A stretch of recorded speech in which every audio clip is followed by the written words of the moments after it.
We will start with a brief bit of introduction because people would like to know who you are and why I'm interviewing you. About myself, it's hard to say. I am Venkata Kolli, and I was a junior in your med school, and later on I spent a few years in England, and I was there for almost 6 to 8 years, and moved to United States 3 years ago. It's my 4th year here, and currently I'm working in child psychiatry as a first-year fellow. You graduated from Hyderabad in Andhra. Yeah. Came over to UK. You did about 6 years of psychiatry in UK. Yeah.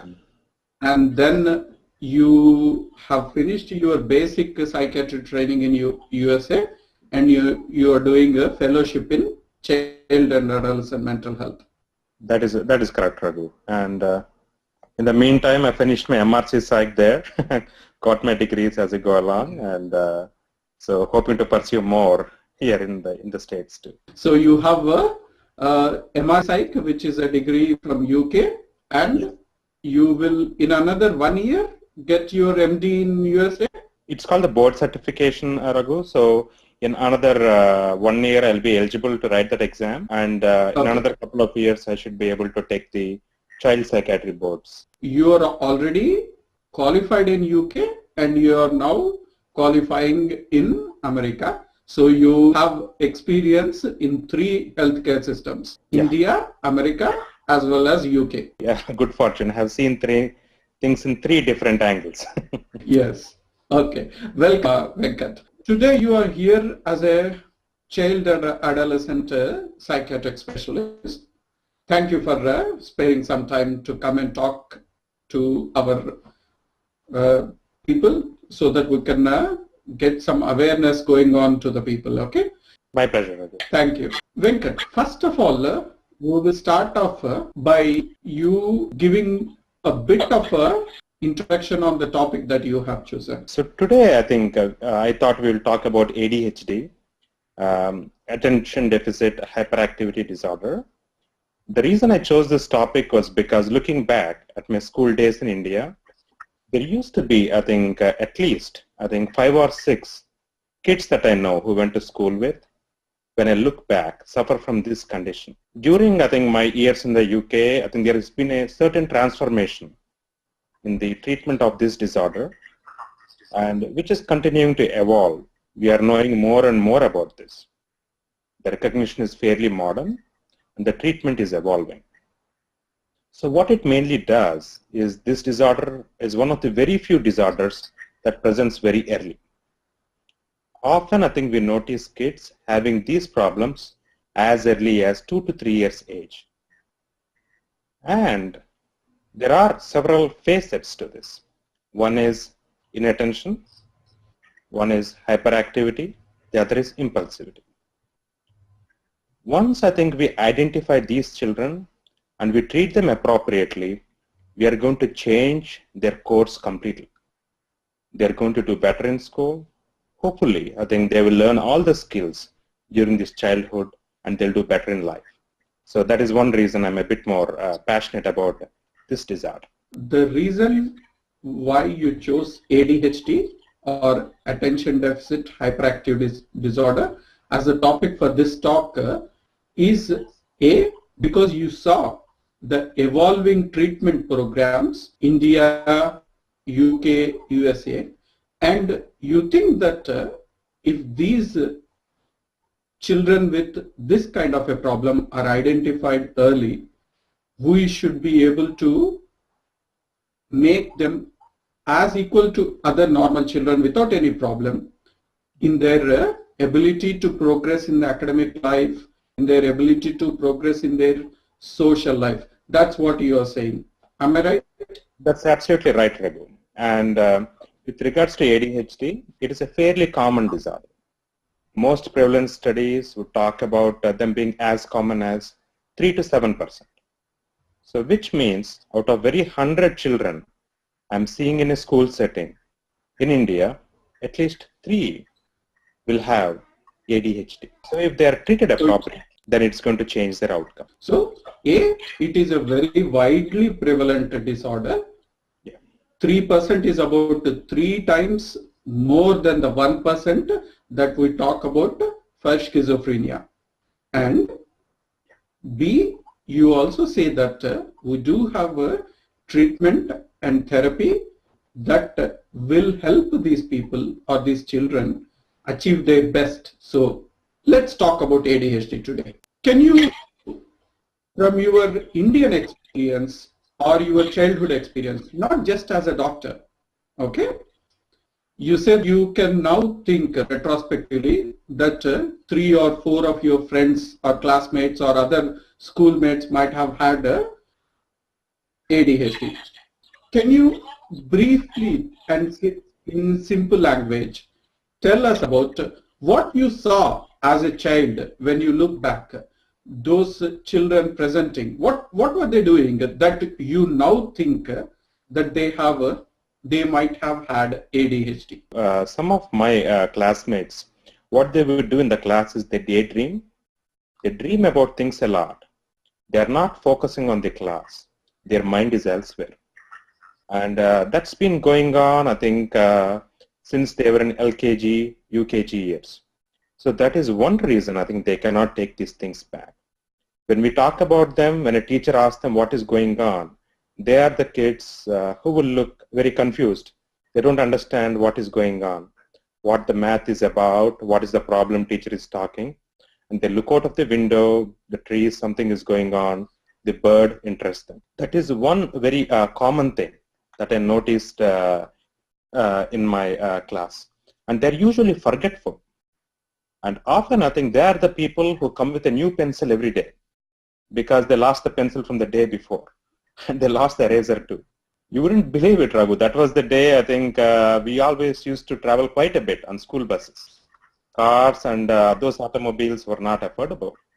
And APS RTC used to have a special cupboard full of lunch boxes that were lost in the buses. And when we look at it, I think, so these 3 or 4 of my classmates, they would probably forget their things, I think, at least once a month, and their parents have to make a trip when they renew their school bus passes. And again, I think one of the things in exams that they used to struggle with, because they used to work very hard, they had to work harder than other children. And we are not talking about dumb kids. They were very, very smart people. And when the question has 3 or 4 arms to it, for example, a person goes to place A, then to B, then to C, then to D, they give a very good description of A and B, but the C and D is completely lost. So any kind of a complex instructions, these people will have very difficulty in taking care of that. And also, again, I think what are the things that they used to like? They used to like things which are very fast. You play with them, I think, things that require instant things. For example, math. You're going to give an answer immediately. What is 8 plus 8? They're going to tell you. You ask them to read a paragraph and teach somebody else. Those are the things they struggle with. They're good at making, I think, snap things. Give them multiple choice questions, they do well. Ask them to write an essay. It is going to be terrible. They're going to really struggle. And sometimes with these homeworks, even though they want to work hard, they keep it away until the last minute because it takes them a lot of effort for anything that takes long. So these were the common kids, I think, that I used to see, I think, when I was in high school. But you know what? I think as we got along older, when we came for a +1, +2 years, there was a transformation. When I look back now, looking at the advances, this is what I think. The front part of the brain, or the frontal lobe, was develops during adolescence. It makes better connections. And that is the part which regulates our attention. And because these people, they got better, and they were able to do very well, because these are smart people that I'm talking about. Many of them got into engineering. One of them, I think, got into medicine. So looking back, I think probably there was some degree of impairment in all their earlier years. And suddenly when the testing changes and when they got older, they were able to develop, I think, new skills. But unfortunately, not all will have this course. And most people, I think, the course can be altered with treatment. Because see, they lost a lot of years. So until 8th, 9th class, their education was something I think that was not there because they were not almost absent in the classroom. And after that, they had to almost, I think, relearn everything for 2 to 3 years before they could take up the exams. So life was made, I think, extra hard for them because this disorder was not recognized. So let me recap what you have told me and let me try and understand it as not as a psychiatrist, fellow psychiatrist, but let me understand it as a person who is going to see this video. A, you have said that this problem can start in very early age, as early as 2 to 3. You have also explained to us how children can be identified by one of the features where they are not able to either focus or sustain the focus of their attention. For example, you gave us examples of your friends who were not able to concentrate or pay attention to what the teacher was saying, but they were distracted by things outside the window. So this explains that they were not able to focus their attention on a single thing. They are distracted by many things, continuous. You also said that they are not able to sustain the attention for a long time. For example, you gave the example of a question having multiple arms to it. The first 2 arms they are able to do well because they are able to focus their attention for a short period of time. But because they are not able to sustain this attention for that 4 arms of the question, because their attention drifted away, the last part of the answers, the C and D arms of the question, were not well done, in spite of having normal intelligence or in spite of having good intelligence. So this is what you told us now, till now, isn't it, Venkat? That's right, Raghu. And these kids, they will know the answers for the C and D portions. But because they are distracted easily, they fail to recognize it. And that is the reason I think they do not answer. And this is one end I saw, I think, in the middle school or I think early high school ages. There was another group of children, I think, whom I used to see, I think, when I was very young. And they used to be labeled as naughty kids. And when I look back, I think these are the hyperactive kids with ADHD. So he is the kid, I think, who would not sit in classroom. I think it makes me smile, I think, when I look back regarding how things were seen. So they're always fidgety kids. They will get up. They always require some degree of excitement. So he's a kid, I think, who will be like a high energy kid. The parents, I think, when they used to bring on a scooter, he is the kid, I think, who wants to throw things around, who wants to move around, I think, in the scooter. And the parents used to punish them quite a bit. Because they're not sitting still in class, I think those were the days wherein I think kids used to be hit quite frequently by teachers, punished. That was a means of punishment. And I hope it's not the case anymore. But they were the kids who were sent out on punishment, given things like, I think, sitting on the wall or going out, taking a round, coming back, sometimes caned. And they usually used to struggle with the assembly lines, because we used to have a lot of assembly lines in school. You had to stand in a line, stand there for a long time. And they are the ones, I think, who will fall out of line, and then I think they have to come back. These are the hyperactive kids. The other line of kids, I think, whom I used to see were the impulsive kids. So these are the kids, I think, teachers used to like, at least some of them. So teacher asks a question, before, I think, she picks somebody up, the answer shoots out. And so right or wrong, the answer does come out. And these are the impulsive. Somehow, I think teachers used to like them, and that used to encourage. It used to make me feel that as if I think these kids are too fast for the world around them. So these are the 3 spectrums of ADHD. Inattention, because they're not causing problems for anyone else, usually I think gets ignored. But the hyperactivity and the impulsivity, because it is so prominent and glaring, So often I think people find, I think it's more easier to recognize. Okay. Described how children present in 3 different types with the same diagnosis of ADHD. One group of kids may have problems with attention, where they are either not able to focus their attention, or if they are able to focus their attention, they are not able to sustain the attention for long. The second group of kids will have problems with their impulsivity. They cannot think and act. They act impulsively and then think. For example, if a teacher is asking a question, they will not wait for the teacher to select them, but they will just blurt out the answer. And the third group of children are the children who are very restless, who are what we call as hyperactive. So these are the 3 types of children who are all grouped together in the diagnosis of ADHD.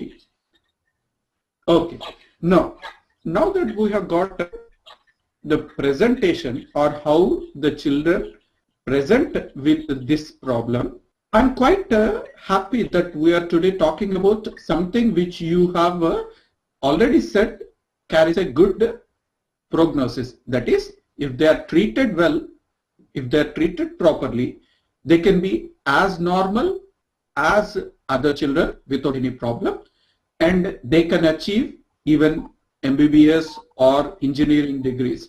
So there should not be any problem to their scholastic life or the school life or any other thing, as long as they are recognized early and treated early, is what you said. Now, before we go into the treatment part, Venkat, I wanted to find out who are the people in India, USA and UK, who are the people who bring these children to you, or who recognize them first? In these 3 sets of different demographics, in these 3 different countries, who you have seen as bringing these children to the doctor, saying that these kids might have problems? Very a good question, Raghu. Because I think it again brings the fundamental question regarding what is normal. And so often I think, especially the first-born kids, often I think the parents see, I think probably it's normal for everyone else. That's how they look at it. But when they have 2 or 3 children, they notice, I think, this kid is a bit different to the previous one. So sometimes I think that brings in attention. Again, it carries a lot of genetics too. Sometimes it becomes a problem in all the children when they have a similar set of gene pool and they're having similar problems. One other way is going to be an observant parent will recognize it when the kid is playing with other children. So they will notice, I think, my child is a bit different to what else is going on. And so family is very important. They are the ones, I think, who bring in very early. The next thing is school, particularly when they start the LKG and the UKG years, particularly the hyperactive kids, they get recognized. Hyperactivity and impulsivity usually gets picked up early. And again, I think some very good schools, they have school counselors, school psychologists. And sometimes I think they do recognize as well. The kid is not learning in class. What can be done to improve this? And is this part of ADHD diagnosis? And the third thing, inattention, is going to be when the kids gets older, the requirement for academic work is going to increase. Say, I think a KG child is not going to write an essay, which is not going to be a problem for an inattentive kid. But a kid in 5th class might have to write a paragraph or 2. And that's when I think some of these problems I think will come out, spelling errors, simple mistakes. So these are the common clusters of people I think who come in. Unfortunately, sometimes the hyperactivity becomes so intense that the kid is keeping himself at risk. For example, he becomes so hyper, he's touching electric wires or something like that, or touching hot food because he cannot wait. So those are the times I think parents would bring in. But it's a bit uncommon for me to see it that way. usually it gets screened in one of these two settings, either at home or at school.